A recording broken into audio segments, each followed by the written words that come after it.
In the year 907, a warlord named Zhu Wen forced the last emperor of the Tang Dynasty to abdicate. Then he crowned himself emperor. Then he killed the former emperor. From that moment, China learned the most dangerous lesson a civilization can learn. The throne could be taken by force. For the next 53 years, everyone tried. 5 dynasties, 13 emperors, 8 family names. Almost none came to power through normal succession. Almost none died a natural death.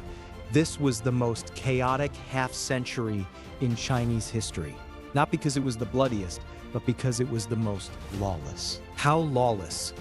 Zhu Wen himself, paranoid and brutal, was hacked to death in his own bed by his own son.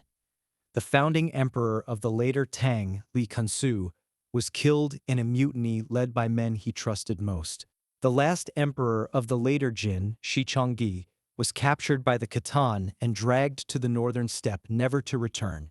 The emperor of the later Han tried to strike first against his own generals. The generals struck faster. 4 dynasties, 4 ways to die. Almost no emperor lived to see old age. In those 53 years, loyalty was the cheapest currency. Fathers killed sons, brothers killed brothers, rulers and ministers plotted against each other. Every person in the room was calculating the same thing. When does he fall and when do I rise? Whatever was darkest in human nature, this half-century set it free. But the truly terrifying thing about the 5 dynasties was not the bloodshed itself. It was the hidden rule driving all of it. Every successful coup was a tutorial for the next one. The moment you seized the throne by force, you taught every general under your command that it could be done. This rule was inherited from the Tang Dynasty. The Tang had created military governors called jidushi to defend its vast borders, granting them control over armies, taxes, and local administration. After the Anlushan rebellion shattered central authority, these governors became independent warlords.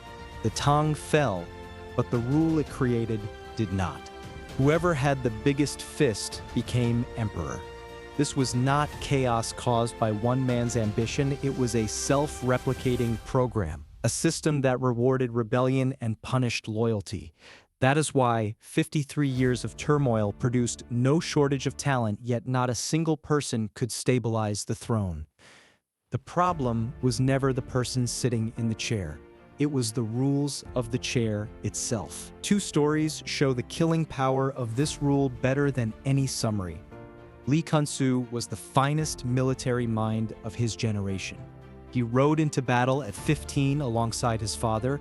He destroyed the later Liang and unified the north. But once he sat on the throne, he became a different man.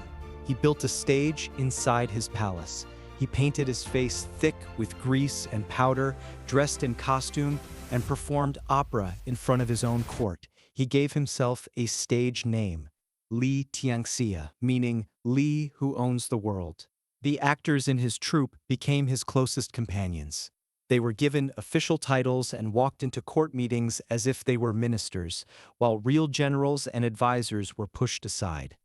A man who had won his empire on the battlefield turned his court into a theater.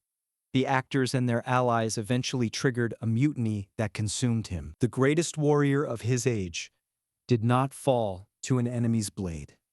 He fell to his own arrogance, to the belief that once you hold the world, you can do whatever you please. He forgot how many eyes were watching from beneath that chair. The other story cuts deeper. Xi Jinping wanted the throne but lacked the military strength to take it.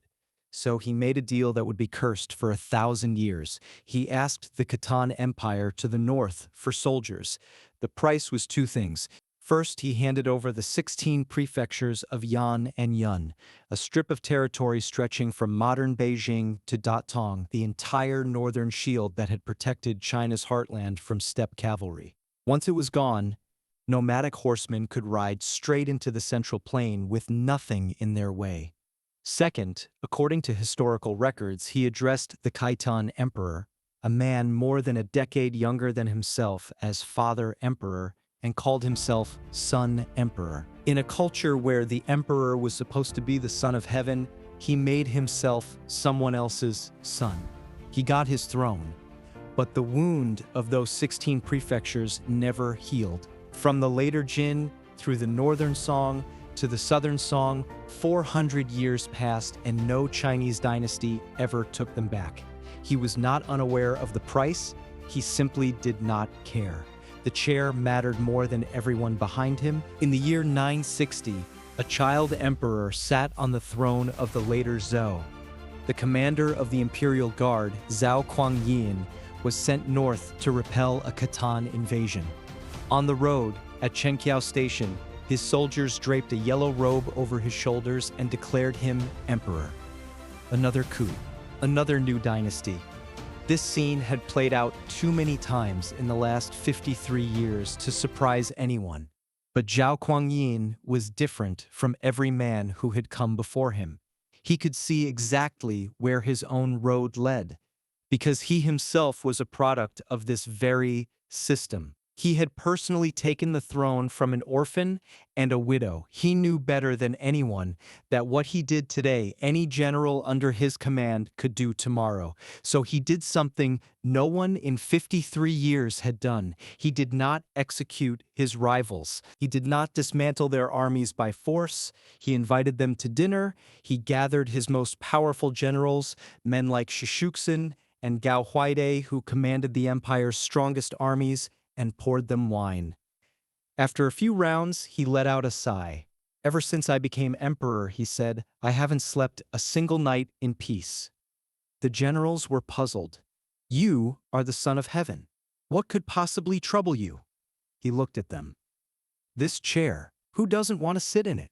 I know you have no disloyal intentions, but what about the men under you? One day they drape a yellow robe over your shoulders, and whether you want it or not, it's done. Silence fell across the table. Every man understood. This was not suspicion. This was something they had all witnessed with their own eyes. Every coup in the 5 dynasties had started exactly this way. The next morning, every general reported to court and requested to surrender his command. Zhao Kuangyin gave them vast estates, wealth, and the promise of a comfortable life, not a drop of blood. Not a single battle. He did not stop coups. He made coups no longer worth it. When giving up power became safer than holding it, the game changed overnight. This was the cup of wine that released military power. That decision ended the chaos. It also came at a cost. The Song dynasty elevated scholars over soldiers, placed civilians above generals, and kept the military on a tight leash.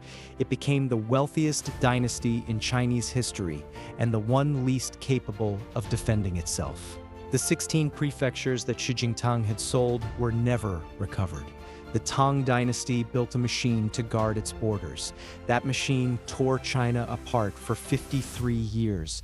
The Song dynasty dismantled the machine and stopped the bleeding, only to find it could never win another war on the frontier.